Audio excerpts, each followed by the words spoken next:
Ashamaa akkam jirtu guyyaadha kana creating history keessaa gaafilee bahan practice questions on unit 1 kan jedhu wajjin ilaalla jechuudha.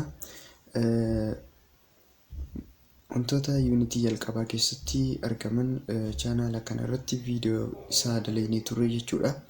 Kanaaf guyyaadha kan immoo gaafilee san keessaa bahan tokko tokko wajjin ilaalla jechuudha.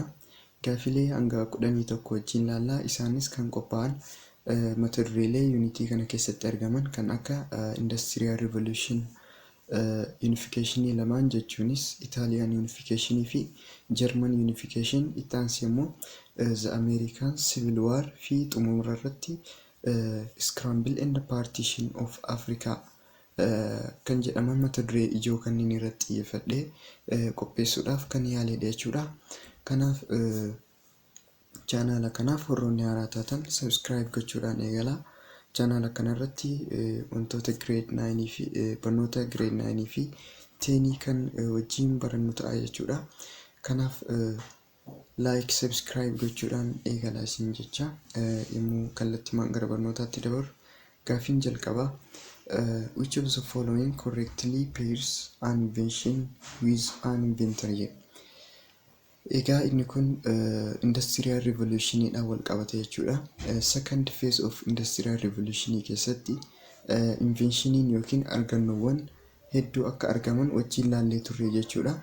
Kanaaf argannoo sanii fi nama argannoo san argate correctly pair kan godhu yookiin kan walitti qabsiisu isa kamiinuun jedha jechuudha. Filannoowwanis irratti Robert Fulton Steamboat hojjetan jedha. B irratti immoo James Watt Spinning Jenny hojjetan jedha. C irratti Richard Arkwright Railway Locomotive hojjetedha. D irratti George Stephenson Steam Engine. Kanaaf deebiin inni sirriin kam ta'a? A irra kan jiru Robert Fulton Steamboat kan jedhu ta'a jechuudha. Sababni isaas yommuu ilaallu kinoo argannoowwan jaarraa 18ffaa keessa argaman kan asirratti tarreeffaman kana keessatti Robert Fulton regular steamboat service on the Hudson River jedha jechuudha. Argannoon inni argate steamboatidha jechuudha. Steambootiin kunis galaana Hudson jedhamurra tajaajilaa kan turtedha jechuudha. Kanaaf arra kan jiru Robert Fulton Steamboat waan jedhuuf kanaafuu deebiin kenna A ta'a jechuudha. Kanaaf deebiin kenna arra kan jiru Robert Fulton kan jedhu ta'a jechuudha. Gara gaafii lammaffaatti yommuu dabarru in Luddite movement of 19th century the workers exposed their discount through dash. Luddite movement kan jedhamutu ture jechuudha. Industrial revolution dhiibbaa inni gaggeesseen wal qabata jechuudha kun.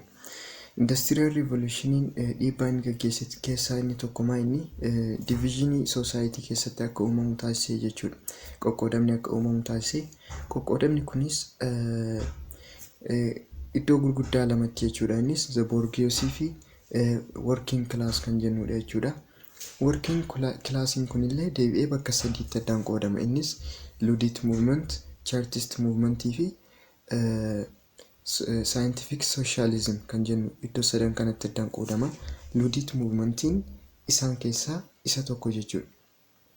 Kanaaf Luddite movementiin kun spontaneous not systematic jennee turre jechuudha. Gaafilee yookiin discountii kan gaafatan karaa maaliitiin jedha. A irratti machine breaking, B irratti petitioning parliament, C general strike, D street fighting jedha. Kanaaf deebiin inni sirriin maal ta'a? Machine breaking ta'a jechuudha. Isa kanas of duuba deebinee yoo ilaalle the Luddite movementii jalatti maaliidhaan beekaman jennee turre characterized with machine destruction. Maashina caccabsuudhaan beekamanii jechuudha. Fakkeenyaaf yeroo hojii isaanii yoo itti dheerate akka gadi xiqqaatuuf yookiin discountii yommuu gaafachuu barbaadan maashina caccabsuudhaan jechuudha. Kanaaf deebiin isaa R kan turu machine breaking kan jedhu ta'a jechuudha. Gara gaaffiitti aanutti yommuu dabarru, gaaffiin sadaffaan who invented telephone in 1876? Telefoona kan oomishe yookiin yeroo jalqabaatiif uume eenyu nuun jedha jechuudha. A irratti Alexander Graham Bell, B irratti Rudolf Diesel, C irratti immoo Guglielmo Marconi, D irratti Henry Bessemer jedha jechuudha. Kanaaf deebiin inni sirriin Alexander Graham Bell kan jedhu ta'a jechuudha. Isa kanas gabatee kanarraa akkuma hubannu Alexander Graham Bell telefoona oomishuu isaati jechuudha. Innis bara 1876 jechuudha. Gara gaaffii afuraffaatti immoo yommuu dabarru, in its first design the steam engine was mainly used for the purpose of dash. Steam engine yeroo jalqabaatiif faayidaan inni oolaa fi ture isa kam jedha jechuudha karaa biraatiin. Kanaafuu R kan jiru converting iron into steel, ironii gara steeliitti jijjiiruudhaaf. B irratti moving the machines in factory, maashinoota factory keessa jiran sosochoosuudhaaf. C irratti generating electricity, electricity maddisiisuudhaaf. D irratti pumping water out of coal mines. Deebiin inni sirriin D irra kan jiru kana ta'a jechuudha. Steam locomotive, steam engine kan jennuun isa fakkii irratti mul'atu kanaadha. Boodarra gara steam locomotive'itti kan jijjiirame jechuudha. Inni kunis faayidaan inni guddaan inni kennumaa inni to solve very specific problem, how to remove water from flooded mines. Akkamitti akka bishaan yommuu maayinii yookiin lafa jalaa qotanii albuuda adda addaa yommuu baasan jechuudha. Yommuu bishaan kana akkamitti akka achi keessaa baasnuuf nu fayyada jechuudha. Remove gochuudhaaf, keessaa baasuudhaaf kan nu fayyadu kun maal jedhama?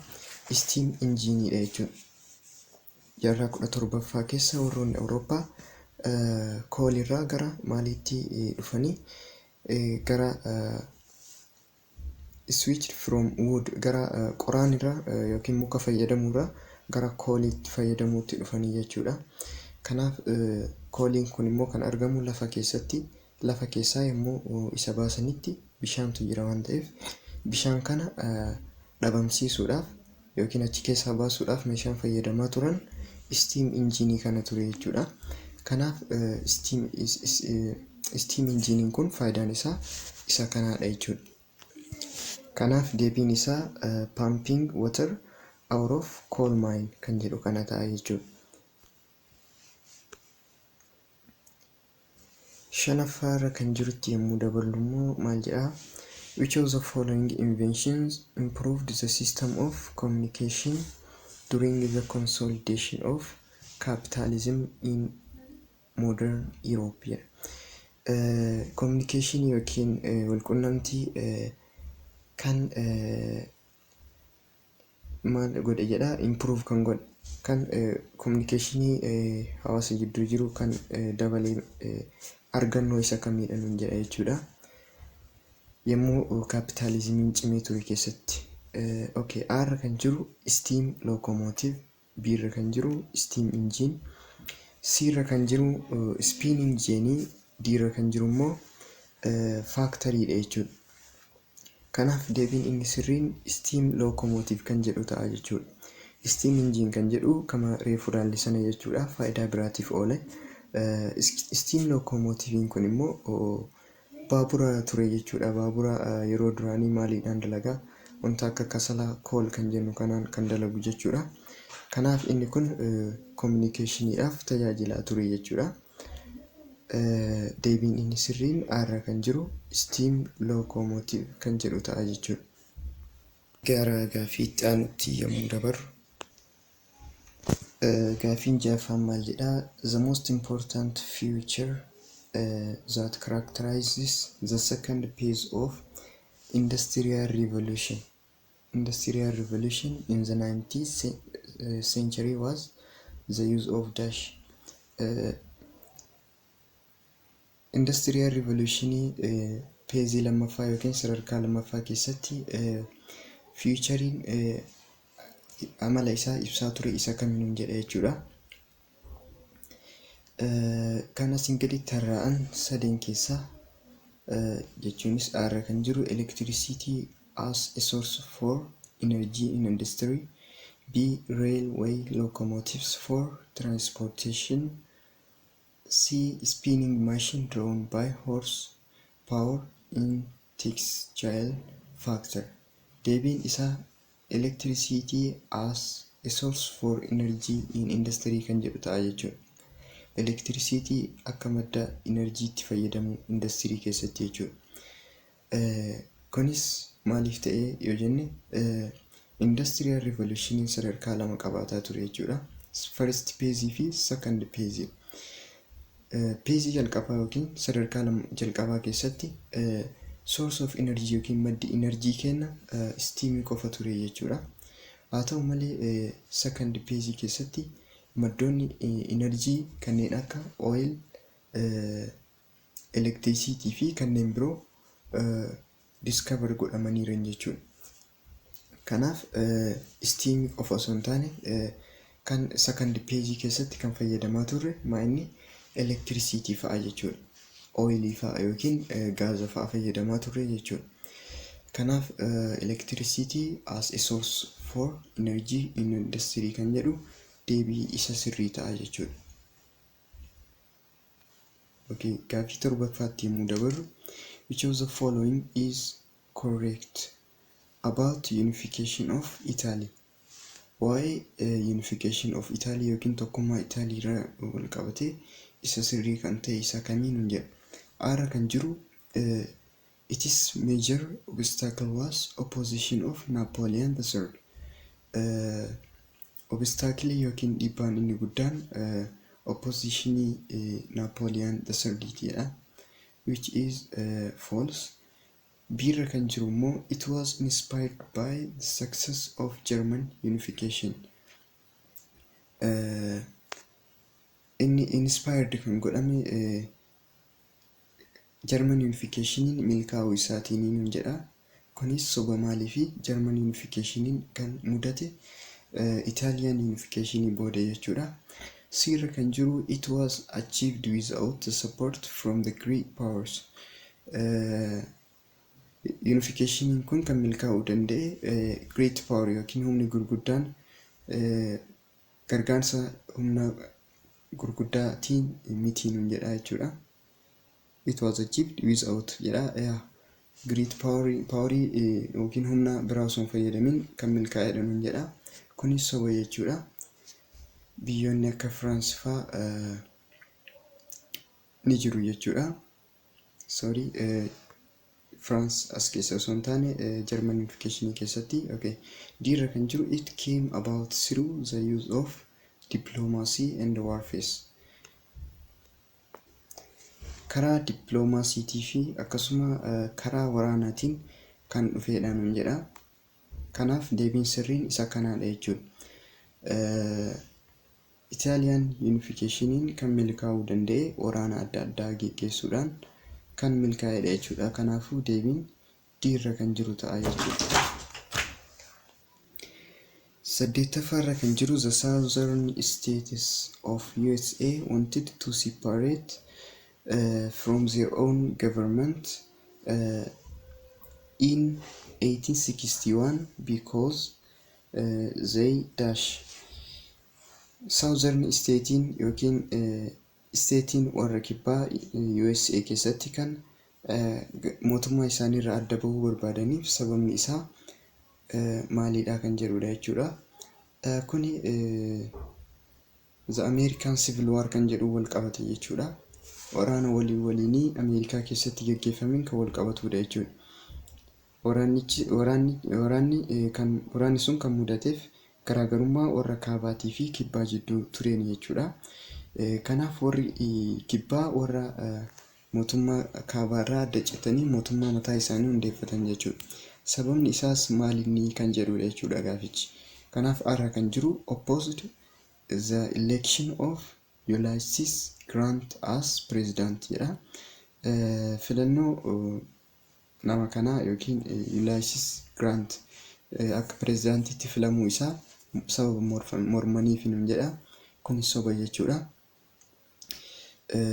Yeroo sanitti kan filamee ture isa hin turre jechuudha. Isa osoo hin taane yeroo sanitti kan filamee ture Abrahaam Lincolnidha jechuudha. Kanaaf inni hin ta'u jechuudha. Biirra kan jiru immoo maal jedha? Wanted to expand the plantation system to the north. Warri kibbaa kun yeroo sanitti plantationidhaan jiraataa ture. Plantationii kana gara warra kibbaatti babal'isuu barbaadanii jedha. Inni kunis yaada sobaati jechuudha. Siirra kan jiru immoo wanted to keep slavery on plantation agriculture. Slavery yookiin gabrummaa kana tursiisuu barbaadanii jechuudha. Maaliifi qonna fayyadamaa turanii qonna kana immoo kan isaaniif dalagaa ture warra gabraa kana jechuudha. Kanaaf sirni nama gabroonfatu kun akka xumuramu yookiin akka dhaabbatu hin barbaadanii jechuudha. Kanaaf garaagarummaan inni guddaan isa kana ture jechuudha. Deebiinis isa kana ta'a. Warri kaabaa immoo sirni nama gabroonfatu kun akka dhaabbatu barbaadaa turanii, warri kibbaa immoo kana ni mormu. Sababa garaagarummaa kanaatiif waraanni sun kan mudateedha jechuudha. Diirra kan jiru opposed the taxation of the central government. Mootummaa giddu galeessaatiif taaksii sababa kafaluu didaniif jedha. Inni kunis hin ta'u, deebiin isaa sii ta'a jechuudha. Okay. Gara gaafii saglaffaatti yommuu dabarru, which of the following persons had different role in the process of Italian unification? Unification Itaalii keessatti roolii yookiin gahee addaa kan qabu namoota asiin gadi tarreeffaman keessaa isa kamidha nun jedha. Arra kan jiru Cavour, biirratti immoo Mazzini, siirratti Garibaldi, diirratti Napoleon III. Isaan sadeen kun A, B fi C irra kan jiran namoota Italian unification keessatti gahee guddaa taphatanidha jechuudha isaan kunniin. Diirra kan jiru immoo Napoleon III kan jennuun Frenchiin yookiin Firaansiin bulchaa nama turedha jechuudha. Innis Italian unificationidhaan wanti wal qabachiisu hin jiru jechuudha. Inni kan gahee taphate maal keessatti? German unification keessatti jechuudha. Waa'ee isaa kan laalle German unification keessatti jechuudha. Viidiyoo dabarii keessatti kan waa'ee kanaa bal'inaan laaluudhaaf yaallee turre. Chaanaala kanarraa seentanii ilaaluu hin dandeettu jechuudha. Gara gaafii kurnaffaatti yommuu dabarru, why did the development of industrial capitalism in the late 19th century Europe lead to the partition of Africa? Guddinni industirii kan Europe keessa gaggeeffamaa ture keessattuu jaarraa 19ffaa keessa maaliif akka partition of Africaadhaaf sababa ta'e sababa isaan gaafate jechuudha. Kanaaf arra kan jiru maal jedha? The industries in Europe needed secure source of raw materials and markets.